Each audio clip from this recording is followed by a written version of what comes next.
انگریزوں کے قبضے میں اسٹیٹ کورٹ ہو گئی سید راجو کی، تباہ حال جنگلوں میں نکل گئے اور صرف ایک نام کا ویٹ تھا، مولا علی آئیے، مولا علی آئیے، مولا علی آئیے۔ ابھی پکارتے ہوئے صحراؤں میں کچھ دور نکل گئے تھے کہ اسی مقام پر ایک گھوڑا آ کر رکا، اس مقام پر ایک کھسیارا اور اس کی بیوی دونوں اندھے تھے اور دن بھر گھاس کھودتے تھے۔ ایک بار ان کی آنکھیں پیلا ہو گئی، روشن ہو گئی، آنکھیں جو کھلی، دیکھا ایک نورانی بزرگ گھوڑے پر سوار آئے ہیں اور اتنا تیز گھوڑا آ رہا ہے کہ منہ کے گھوڑے سے جھاگ نکل رہا ہے۔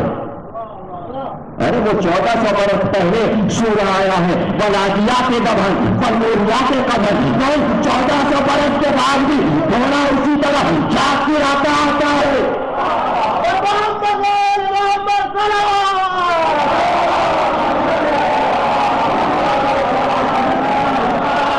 جھاگ گرا کہ سید راجو کہاں ہے؟ ان لوگوں نے کہا آواز کو ہم بھی سنتے ہیں کہ اچھا سید راجو آئے، کہنا علی آئے تھے، ریاست تیری واپس ہو گئی، ریاست تیری واپس ہو گئی۔ سید راجو آئے، انہوں نے واقعہ بیان کیا کہ ایک شخص آیا تھا، اس نے بتایا ہے کہ میں علی ہوں، ریاست تیری واپس ہو گئی۔ یہ سننا تھا اسی مقام پر جب گھوڑے کے سروں کے نشان تھے، وہیں پر سر جھکا کر رونے لگے، خاک پر لوٹنے لگے، مولا کیا پھر زیارت کرائیں گے، کیا پھر زیارت کرائیں؟ اسی مقام پر نجف کی نقل میں پورا روضہ بنوایا، لیکن اسٹیٹ واپس ہوئی تو اب راجا بن جاتے، دولت میں کھیلنے لگتے۔ اس دولت کو کہاں استعمال کیا؟ نجف کی نقل ہندوستان میں بنائی تو اب اس کا نام ہے نجف ہند، جو کہ پورا کاپی ہے روزے کی۔ اور شب جمعہ وہاں ایک شعر آتا ہے اور آواز آتی ہے تو نور پھیل جاتا ہے، لوگ زیارت کرتے ہیں۔ ایک چشمہ ہے کہ کوئی بیماری ہو اس چشمے سے نہا کے نکلے، صحت یاب ہو، یہ دل میں حال ہے۔ نجف جاؤ تو کیا عالم ہوگا۔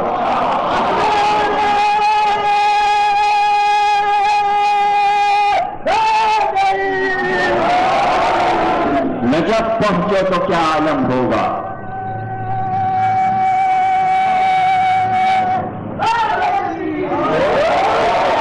نجف پہنچو تو کیا عالم ہوگا۔ سکندر کپوری صاحب واقعہ سنا رہے تھے کہ نجف کے، تو آپ نے بتایا نادر شاہ درانی آیا تو اس نے کہا کہ ہم نے سنا ہے کہ شراب اور کتا دو چیزیں نجف میں داخل نہیں ہو سکتی، ہم خود دیکھنا چاہتے ہیں۔ دیکھا اس نے، شراب لائی گئی، اب جو بوتل کو کھولا تو سرکہ بن گئی، شراب نجف میں پہنچتے ہی سرکہ بن جاتی ہے اور کتا دور سے ہی واپس ہو جاتا ہے۔ نجف میں قدم نہیں رکھتا، قبر پہچان ہی اسی طرح گئی کہ ہارون نے دیکھا کتے بلندی پہ نہیں چڑھتے تو بزرگ میں آ کر کہا کتے یہاں نہیں جائیں گے، یہ علی کی قبر ہے، تو کتے نجف نہیں جاتے۔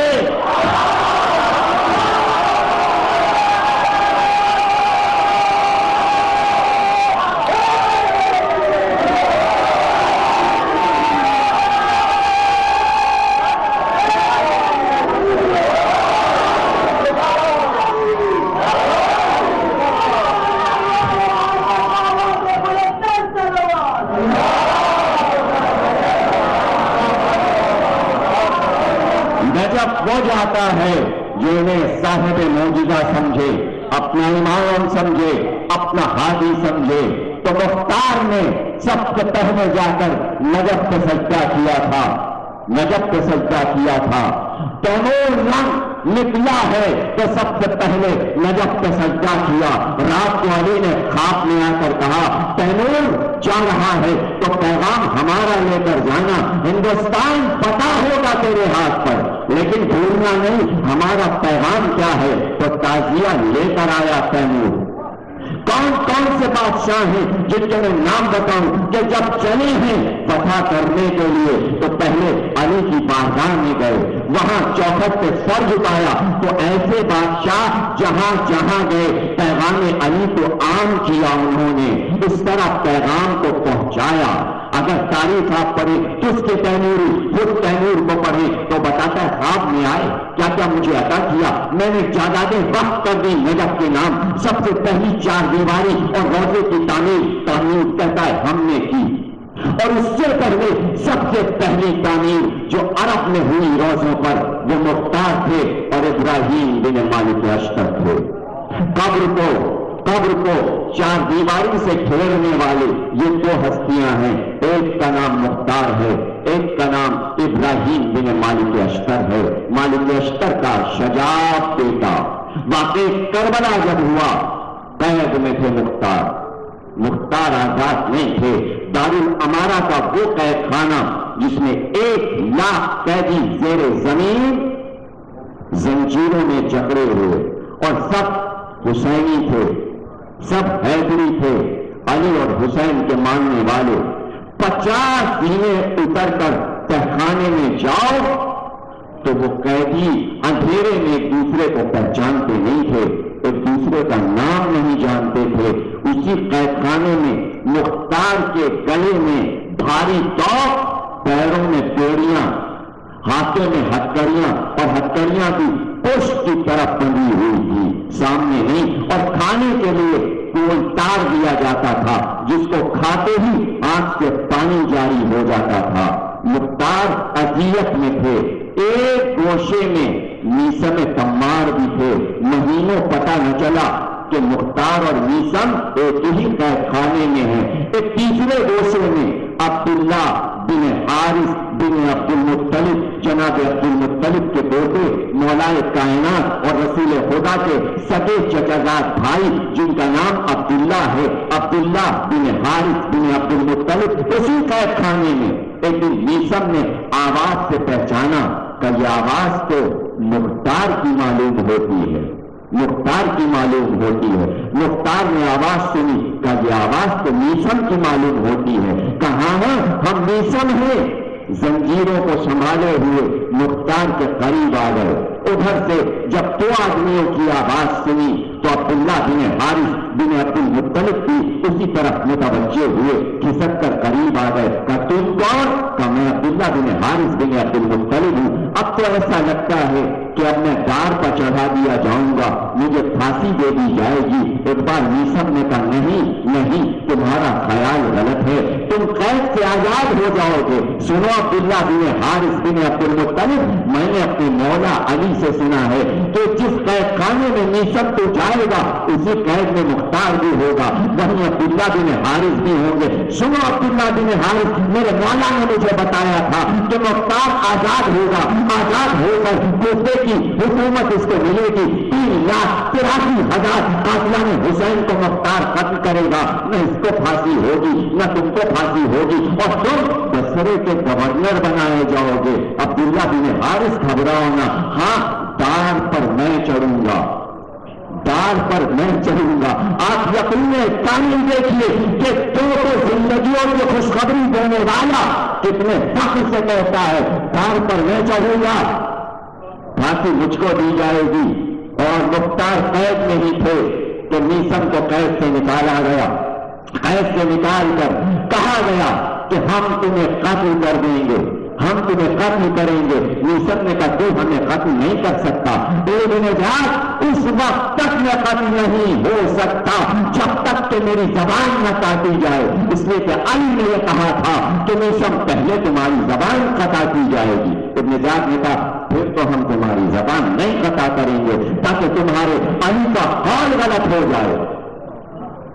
علی کی زبان سے نکلا ہوا ایک ایک لفظ موجودہ ہے۔ میثم یہ بتانا چاہتے تھے کہ ابن زیاد ہوگا وہی جو علی نے کہا ہے، ہوگا وہی جو علی نے کہا۔ اب تو جو چاہے کر، ہاتھ قطع ہوئے، پیر قطع ہوئے، اور کہا لے جا کر کوفے کے بازار میں اس خشک کھجور کے درخت پر ان کو لٹکا دو، الٹا لٹکا دو، تاکہ لوگ آئیں اور عبرت حاصل کریں کہ علی کے چاہنے والے کے ہاتھ اور پیر کاٹ دیے جاتے ہیں، ہم تمہیں قتل بھی نہیں کریں گے، الٹے لٹکا دیے گئے۔ ایک بار اپنے پڑوسی حریث سے کہا میں روز صبح تمہارے پاس آتا تھا نا، کہتا تھا تم سے تمہارے پڑوس میں آنے والا ہوں، تم میری بات نہیں سمجھتے تھے کہ میں تو کھجوروں والوں کے محلے میں رہتا ہوں، میں تمہارے پڑوس میں کیسے؟ آج پتا چلا تمہارے پڑوس میں آ گیا، باہر نکلو، باہر آؤ، کیا بات ہے؟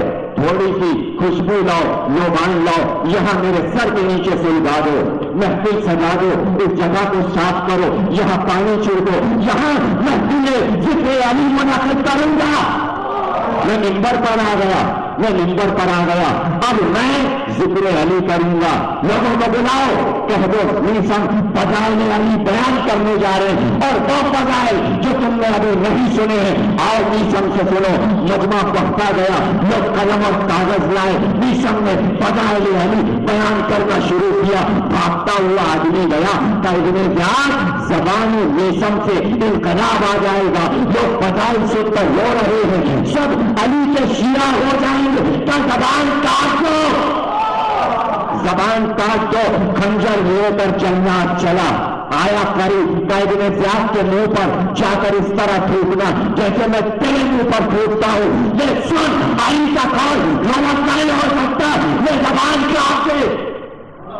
خنجر لے کر بڑھا، نیسم نے زبان بڑھا دی، زبان قطع ہوئی تو اب میں قطع ہوں گا، زبان قطع ہو چکی، علی کا قول غلط نہیں ہو سکتا، یہ نیسم تھے، یہ مختار تھے اور قید میں تھے، ایسے میں واقع کربلا ہو چکا، قیدی کوفے سے گزر کر جا چکے، مختار دربار میں بلائے جا چکے، اپنے چوتھے امام کو قیدی بنا دیکھ لیا، پھر قید میں بھیج دیے گئے، عرصہ گزر گیا، یہ 64 اور 65 ہجری کا آغاز ہو گیا، اور کوفے میں یہ عالم کہ ابن زیاد یہ کہتا ہے کوئی حسین کا نام نہ لے، کوئی علی کا نام نہ لے، خبردار کوئی درود نہ پڑھے، پورے مملکت میں اعلان ہے، ہر ایک اپنے دین کو چھپائے ہوئے، اپنے دل میں محبت حسین کو چھپائے ہوئے، عمیر حمدانی مسجد کوفہ میں بچوں کو قرآن پڑھاتا ہے اور اپنے دین کو چھپائے ہوئے، محبت کو چھپائے ہوئے، ایک دن اتفاق سے انہی بچوں میں سنان ابن انس کا بیٹا بھی بیٹھا ہوا قرآن پڑھ رہا تھا، اس کو پیاس لگی، اس نے پانی طلب کیا، عمیر کو پانی لا کر دیا گیا، اس نے پانی پیا، اور ایسے ہی اتفاق سے اس کی زبان سے نکل گیا، ہائے حسین کی پیاس، ہائے کربلا والوں کی پیاس۔ اس جملے کا نکلنا تھا کہ سنان ابن انس کا لڑکا جس کی عمر 12 سال کی تھی اٹھ کر کھڑا ہو گیا کہ تم نے ہمارے باپ پر لعنت کی، تم نے ابن زیاد پر لعنت کی، تمہارا عقیدہ کیا ہے؟ گھبرا گیا عمیر، گھبرا گیا کہ یہ میری زبان سے کیا جملہ نکل گیا۔ اس نے کہا نہ تم نے کچھ سنا نہ میں نے کچھ کہا، میں نے کسی کو کچھ برا نہیں کہا، تم نے غلط سنا ہے، میرا مطلب یہ نہیں تھا، بیٹھ جاؤ، کسی سے ذکر نہ کرنا، کسی سے کچھ نہ کہنا۔ لیکن لڑکا سنان ابن انس کا لڑکا تھا، کوفی کی اولاد تھا، ایک بالوں کو نوچا، چہرے کو زخمی کیا، کپڑوں کو پھاڑا، باپ کے پاس پہنچا، کہا کہ وہ عمیر جو قرآن پڑھاتا ہے، جو ہمارا معلم ہے، اس نے یہ ہمارا انجام کیا، اس نے قاتلان حسین پر یعنی آپ پر اور ابن زیاد پر لعنت کی ہے، اس نے جب میں نے اس کو ٹوکا تو کوٹھی میں لے گیا، مجھے مارا، میں تو رسی توڑا کر بھاگ آیا، ورنہ وہ مجھے قتل کر دیتا۔ یہ سننا تھا کہ سنان ابن انس غصے میں آیا، ابن زیاد کے پاس پہنچا بچے کو لے کر، اسی وقت ابن زیاد نے حکم دیا کہ عامر حمدانی کو قیدی بنا کر قید میں ڈال دیا جائے، اس لیے کہ دوستدار حسین ہے۔ قید میں پھینک دیا گیا، زنجیروں کی آواز آئی، مختار نے محسوس کیا کوئی نیا قیدی آیا ہے، قریب آئے، کا کیا نام ہے؟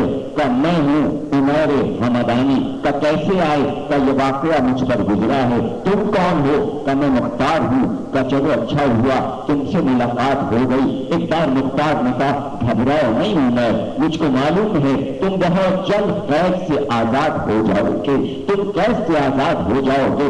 عمیر حمدانی کی بھتیجی بیوی ابن زیاد کی بیٹی کے بچے کو دودھ پلاتی تھی. جب اس کو پتا چلا کہ میرا چچا گرفتار ہو گیا، روتی ہوئی، بستان اس کا نام تھا، روتی ہوئی ابن زیاد کی بیٹی کے پاس پہنچی اور کہا تیرے باپ نے میرے چچا کو گرفتار کیا ہے، وہ بے خطا ہے، اس نے کوئی خطا نہیں کی. اسی وقت ابن زیاد کی بیٹی نے جا کر ابن زیاد سے کہا کہ بستان کے چچا کو آزاد کر دیا جائے، اس لیے کہ عمیر حمدانی کی کوئی خطا نہیں ہے.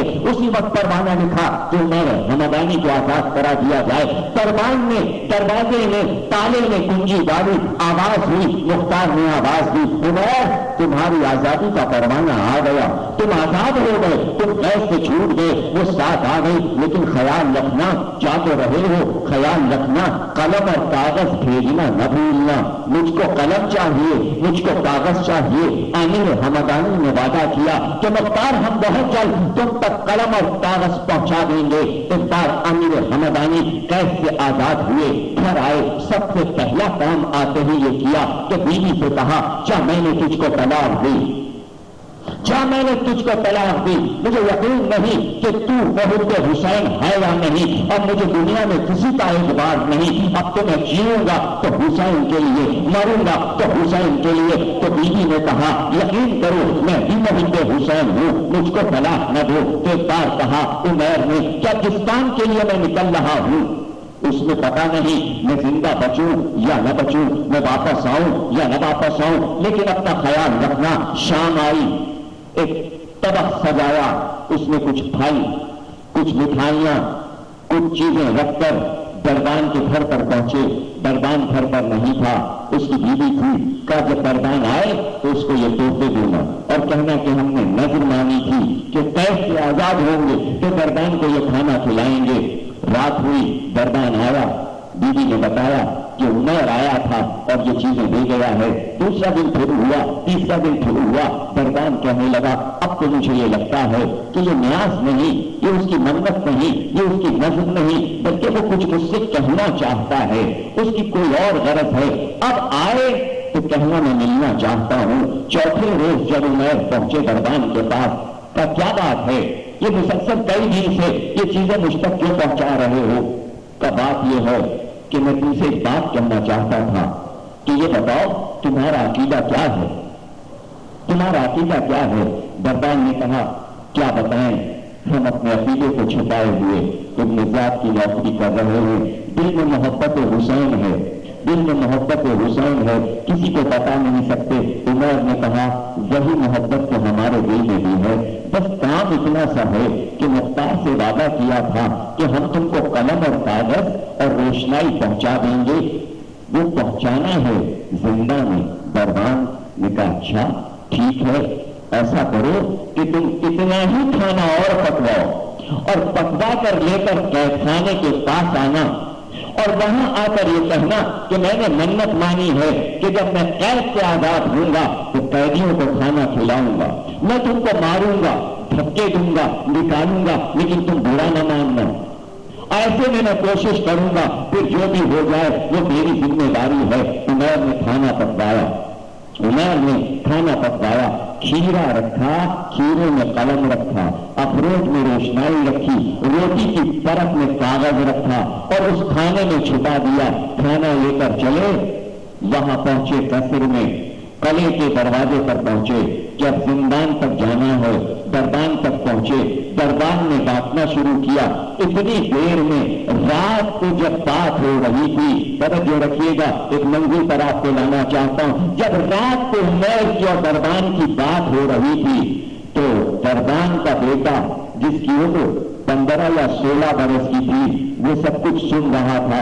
صبح اٹھتے ہی ابن زیاد کے پاس پہنچا کہ میرے باپ میں اور عمیر میں ایک سازش ہوئی ہے، وہ قید خانے میں مختار کو قلم، کاغذ اور روشنائی پہنچانے والے ہیں. یہ سننا تھا کہ ابن زیاد غیب میں آیا، سپاہیوں کو لے کر اسی وقت اس مقام پر پہنچا کہ جب عمیر کھانا لے کر پہنچ چکے تھے اور ایک بار پہنچ کر کہا سارا کھانا الٹ دیا جائے، ہم کو یہ اطلاع ملی ہے کہ اس کھانے میں قلم اور کاغذ چھپایا گیا ہے.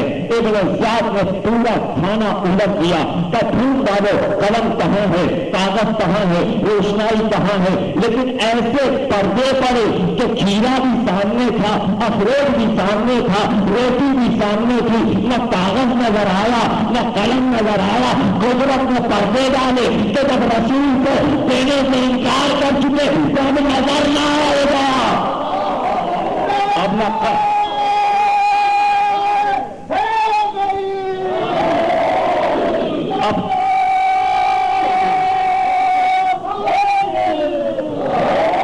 اب نہ قلم نظر آئے گا، نہ کاغذ نظر آئے گا. وہی کھانا دربان کرنے لگا، دیکھا تو نے نہیں، کہاں ہے اس میں کاغذ، کہاں ہے اس میں قلم؟ تجھے اطلاع غلط ملی ہے. کس لڑکے نے اطلاع دی؟ کہ بلاؤ اس لڑکے کو، میں اس منزل تک آپ کو لانا چاہتا تھا. لڑکا آ گیا، کہ اس نے کہا ہے اے دربان یہ تیرا بیٹا ہے. کہ امیر یہ میرا بیٹا نہیں، میں والد ہوں، میرے کوئی اولاد نہیں. اور امیر صرف آج میں بتاتا ہوں، اس کو میں نے پڑا ہوا پایا تھا، لا کر پال لیا. بیوی سے کا بچہ نہیں ہے، اس کو پال لو. آج علی کی ایک حدیث ثابت ہو کر سامنے آ گئی کہ جو بھلائی نہیں ہوتا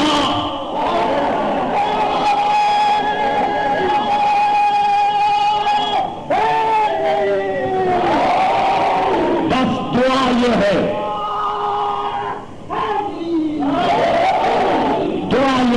میرے قوم کے بچے، میرے قوم کے بچے کہیں دربان کے بچے جیسے نہ بنے. بس یہی دعا ہے. اور ان مجلسوں کا مقصد یہی ہے کہ کہیں ایسے نہ بن جائیں، یہ اعتراض نہ کریں اولین ولی اللہ کیا ہے، مجلس کیا ہے، ماتم کیا ہے، زنجیر کا ماتم کیا ہے، آگ کا ماتم کیا ہے، یہ کیا ہے، وہ کیا. جہاں یہ کہا کہ یہ کیا ہے وہ کیا ہے، دربان کے بیٹے بن گئے، بن جاؤ. ہماری طرف سے اجازت ہے، پھر اسی دربان کے بیٹے بن جاؤ. ابھی ہوگا خود میں ذات نے تلوار نکالی، اس لڑکے کو قتل کر دیا، کبھی اپنے باپ کا نہ ہوا تو ہمارا کیا ہوگا؟ ایسے لوگوں کا انجام بھی یہی شروع ہوتا ہے کہ جو اپنے باپ کے نہیں ہوتے تو پھر کسی کے بھی نہیں ہوتے. ایسے نہ بنے. جہاں جہاں آواز جا رہی ہے اور جو اکثر آواز اٹھاتے رہتے ہیں علی کے خلاف، حسین کے خلاف، وہ سن لیں. وہ ایسے نہ بنے، وہ ایسے نہ بنے. کاش علی اکبر اور قاسم اور محمد کی صورت میں ڈھل جائے ہمارے جوان. دربان کہتا ہے کہ امیر غلط سنا تھا تم نے، بات صاف ہو گئی، کھانا بھجوا دیا گیا. اس کی محنت ہے، قیدیوں تک کھانا جانا ہے. کھانا پہنچا، مختار تک کھانا پہنچا. قلم کیڑے سے نکالا، روٹی سے کاغذ نکالا، افراد کو تھوڑا روشنائی تھی. قلم اور کاغذ لے کر ہاتھ میں خط لکھنا شروع کیا. دو خط مختار نے خط لکھ کر دربان کو دیے. ایک اپنے بہنوئی عبداللہ ابن عمر کو، صفیہ ان کی بہنیں اپنے بہن کے شوہر عبداللہ ابن عمر کو خط لکھا اور کہا کہ یہ خط دربان پہنچا دو عمیر تک. دربان دونوں خط لے کر آیا، عمیر تک وہ خط پہنچائے. اور اس بار عمیر نے دونوں خط کے پاتے ہی احرام باندھا، عمرے کی نیت کی، احرام باندھ کر تلبیہ کہتے ہوئے قصر دارالامارہ کے سامنے سے گزرے. ابن زیاد نے کہا یہ کون بغیر فصل کے تلبیہ کہہ رہا ہے؟ کہ وہی قیدی ہے جو قید سے چھوٹا تھا. کہ اس کو بلاؤ. عمیر سامنے آیا. کہ یہ کیا بات ہے؟ کہ میں نے منت مانی تھی کہ میں قید سے چھوٹوں گا تو حج کو جاؤں گا. کہ ایک قید ملی تو اتنی جلدی اتنی بہت سی تم نے منتیں مان لی. کہ اب یہ آخری منت ہے کہ بس خانہ کعبہ تک جانا ہے، اس لیے کوفے سے باہر جانے کی اجازت ملے، ایک ناکہ مل جائے. ابن زیاد نے کہا جا، میں نے تجھ کو عمرے کے ارادے سے ناکہ دیا، نکل جا کوفے سے تلبیہ کہتا ہوا. خط لے کر کوفے سے چلا. اب مکے کی طرف رخ نہیں تھا، سیدھے مدینے کی طرف چلا. اس محلے میں پہنچا جہاں عبداللہ ابن عمر رہتے تھے، جہاں مختار کی بہن صفیہ رہتی تھی. تقریب خاتمے پر پہنچ گئی. اب تک انشاءاللہ یہیں سے آگے سے بیان شروع ہو جائے گا. مدینے پہنچے، اس وقت پہنچے کہ جب عبداللہ ابن عمر دسترخوان پر بیوی کو بلا رہے تھے. صفیہ آ جاؤ، کھانا کھا لو. صفیہ یہی کہہ رہی تھی کہ دیکھو میرے بھائی مختار کی جب تک خبر نہ آئے گی میں کھانا نہیں کھاؤں گی. تم کو تو معلوم ہے میں نے کھانا چھوڑ دیا، میں نے پانی چھوڑ دیا. کوئی تو آئے، کوئی تو خبر لائے میرا بھائی کس عالم میں ہے، میرا بھائی کیسا ہے، کچھ پتا تو چلے۔ اتنی دیر میں دروازے پر وقت الباب ہوا، جب آواز پہنچی عبداللہ ابن عمر باہر نکل کر آئے۔ آنے والا کوفے سے آیا تھا، اندر بلا لیا۔ کہاں سے آتے ہو؟ کوفے سے آتا ہوں۔ مختار کی کچھ خبر ہے؟ مختار کا چشمگیر حال بھی سناؤں گا، ان کا خط بھی لایا ہوں۔ ایک بار بھاگ کر عبداللہ ابن عمر گھر میں پہنچے۔ صفیہ جلدی آؤ، آنے والا کوفے سے آیا ہے، تمہارے بھائی سے مل کر آیا ہے۔ دروازے پر آ گئی، گھبرا کر پوچھا کیا دیکھا؟ میرے بھائی کو کس عالم میں دیکھا؟ قید میں جا کر دیکھا۔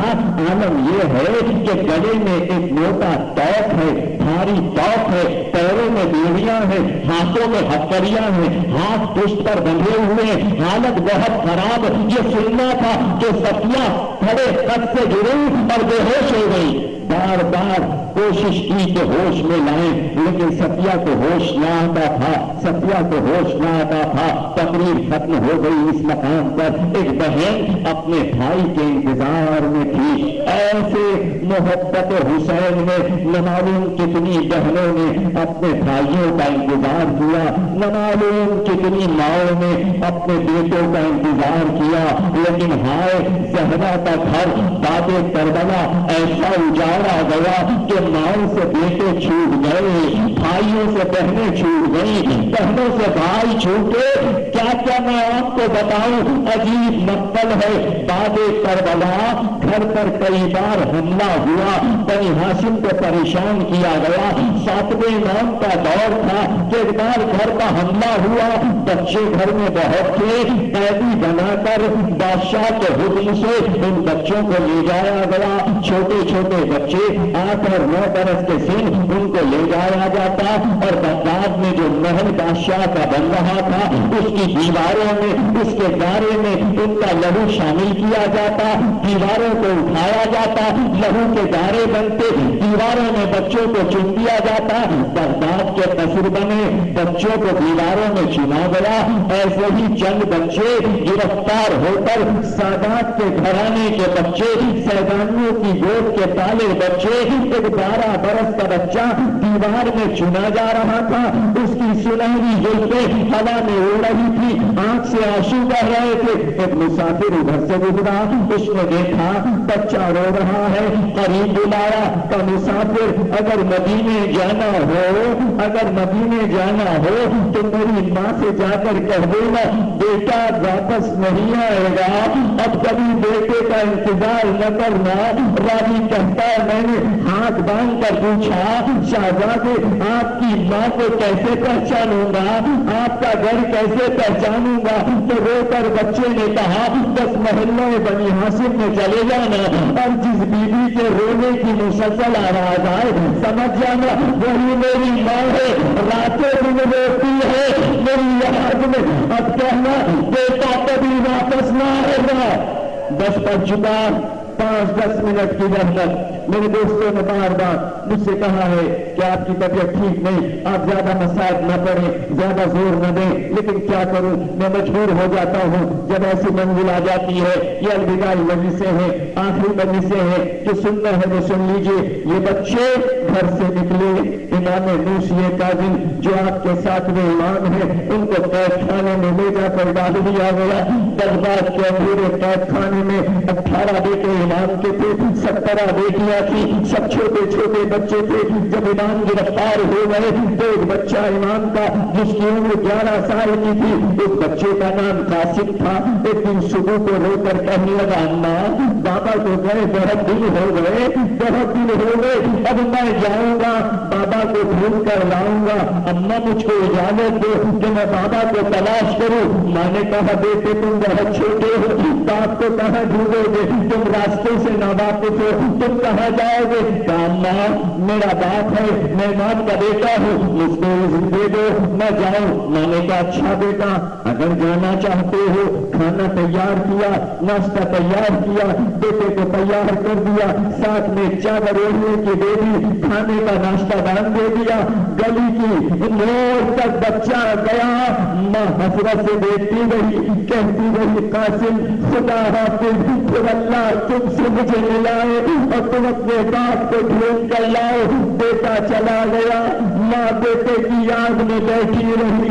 بیٹا گھر سے نکلا, راستے سے نواقب ایوار عراق کا راستہ بول کر مدینے سے ایران چلا گیا اور رہ کے شہر میں پہنچ گیا. راستہ نہ ملا, باپ کا پتہ نہ چلا, بغداد کا پتہ نہ چلا کہ باپ کہاں ہے. اب جو پہنچے تو وہ کشتیوں کے رہنے کی جگہ تھی, وہیں جا کر رہنے لگے. کشتیوں نے دیکھا اتنا خوبصورت بچہ, اتنا نیک بچہ, اس کو ملازم رکھ لیا. دن بھر پانی بھرتے تھے, مزدوری کرتے تھے, جوان ہو گئے. کشتیوں کا سردار اپنے گھر سے کھانا دیتا تھا, اپنے گھر میں سلاتا تھا, باہر کے حجرے میں سو جاتے, صبح کو اٹھتے, مزدوری کرتے, مشقیں بھرتے, گھروں میں پانی پہنچاتے. جوان ہو گئے. کشتی کہنے لگا میرے ایک ہی بیٹی ہے, تم بڑے سعادت مند ہو, کیا اچھا ہوتا کہ میری بیٹی سے تم عزت کر لیتے. مجھے تم بہت پسند ہو, تم بہت نیک ہو, تم بہت اچھے ہو, کسی اچھے خاندان کے معلوم ہوتے ہو. بیٹی میری ایک ہے, کوئی میرا وارث نہیں, تم وارث بن جاؤ. شادی ہو گئی. شادی کے کچھ دن کے بعد ایک بیٹی پیدا ہوئی. بیٹی بڑی ہو گئی, بیٹی کی عمر بڑھنے لگی. بیمار پڑے قاسم, امیر ہوئے. وہ مقام آ گیا کہ اب وہ وقت آ گیا کہ ایسا لگا کہ اب وفات پا جائیں گے. بیوی کو قریب بلایا, اب میں بچوں گا نا, یہ بیماری جو آئی ہے اب مجھے بچا نہیں سکتی, اب میں مر جاؤں گا, اس لیے میری وصیتیں سن لو, آؤ میرے قریب آ جاؤ. زوجہ قریب آ گئی. کا کیا وصیت ہے؟ بس آخری جملے, تقریر تمام ہو گئی. کا کیا وصیت ہے؟ کا وصیت میں نے چاہتا تھا تمہارا باپ بھی آ جائے, وہ شامل ہو جائے, میری وصیت سن لے. کیا بتاؤں, آج تک بیٹی کو یہ نہ بتا سکا کس خاندان کی ہے, کس نسل کی ہے, ارے کون سا خاندان ہے, میں بتا نہ سکا. آج تک میں اپنے کو چھپائے رہا. اپنے باپ کو بلاؤ تاکہ میں کوئی ضروری باتیں کروں. ایک بار رو کر اس نے کہا وہ تو نہیں آ سکتے, میرے باپ تو نہیں آ سکتے. کا جو نہیں آ سکتے, کا اس لیے کہ بہت ضروری کام میں مصروف ہے, باہر مجمع بہت ہے, لوگ ان کے پاس بیٹھے. کا میں مر رہا ہوں, مجھے موت آ رہی ہے اور ان کو کوئی ضروری کام ہے. میری بات سے بہتر بھی کیا کوئی ضروری کام ہے, کیا مجھ کو نہ بتاؤ گی, کیا وہ ہمارا راز ہے, ہم تم کو نہیں بتا سکتے. کیا اس بیٹی کی قسم, میرے حق کی قسم, بتاؤ کیا راز ہے جو مجھ سے چھپاتی ہے. کہ ہم سب اپنے دین کو چھپائے ہوئے یا حکومت کے خطرے سے رہتے ہیں, کسی کو نہیں بتاتے. ارے آج ہم پر قیامت گزر گئی, ہمارا 7واں امام قید خانے میں مر گیا, بغداد کے پل پر اس کا جنازہ پڑا ہے. بس آخری گئے, تقریر ہوئی ہو گئی, ماتم کرنا ابھی رونا یہاں تک مجھے پہنچ جانے کو اس کا جنازہ جذبے برداشت کرے. میرا باپ تعزیت لے رہا, لوگ آ رہے ہیں, چونکہ وہ سردار ہے, امام کا پرسہ میرے یہ بولنا تھا بابا جس سے پہلے چلے گئے. قاسم بھی آ رہا ہے, بابا کہو بیٹا بھی آ رہا. یہ سننا تھا. ایک بار بیٹی کو قریب بلایا, زوجہ کو بلایا, کہا سنو میں بتا نہ سکا میں کون ہوں, لیکن میرے مرنے کے بعد بیٹی کو لے کر مدینے چلی جانا, وہاں پر میرا گھر ہے, وہاں پہنچنا, سب تمہاری رکھوالی کریں گے. تو رو کر زوجہ نے کہا گھر کیسے پہچانوں گی, تب گھبراؤ نہ, مدینے میں جب پہنچنا محلہ بنی ہاشم پوچھنا, جب پتا چل جائے بیٹی کو آگے کرنا. بیٹی چلے گی, بیٹی جس گھر پر رک جائے وہ جیسا, بیٹی جس گھر پر رک جائے سمجھنا یہ میرا گھر ہے, یہ علی کا گھر ہے, یہ حسن کا گھر ہے, یہ حسین کا گھر ہے.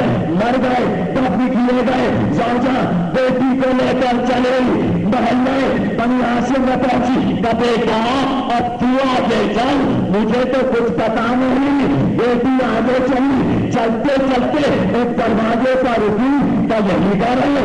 تو رک گئی, دروازے کو کھولا, گھر میں داخل ہوئی. بیٹی باپ کی شبی تھی, 7ویں امام کی شبی تھی, 7واں امام محمد کی شبی, علی اکبر کی شبی. بس اب سمجھ گئے گھر کی عورتوں نے اس بچی کو پھیل دیا, ہلکے میں لیا, پوچھنا شروع کیا کہاں سے آئی ہے, کیا نام ہے, کا نام نہیں پتا, کا باپ کون ہے, کا نہیں پتا, کا دادا کون ہے, کا نہیں پتا. ایک بوڑھی ہے اچانک ہار کیے ہوئے آگے بڑھی, ڈاکٹر نے کہا ارے شہزادی آ رہی ہے، بیوی کو راستہ دو، حمیدہ بیوی آ رہی ہے، امام کی ماں آ رہی ہے، راستہ ملا، بیوی آگے آئی، بچی کو دیکھا، بھائی یہ تو میرے بیٹے قاسم کی نشانی ہے۔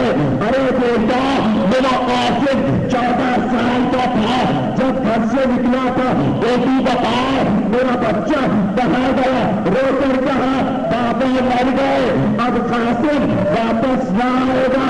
اے حمیدہ بی بی قاسم کی نشانی تمہیں مل گئی، سینے سے لگا لو، بچی کو گلے سے لگا لو اور اب چل کر ان میں دروازے پوچھو۔ قاسم کا لاشا گھوڑوں سے پامال ہو گیا، ماں کو قاسم کی نشانی نہ ملی، پکارتی رہی ماں کرتی اور کرتی۔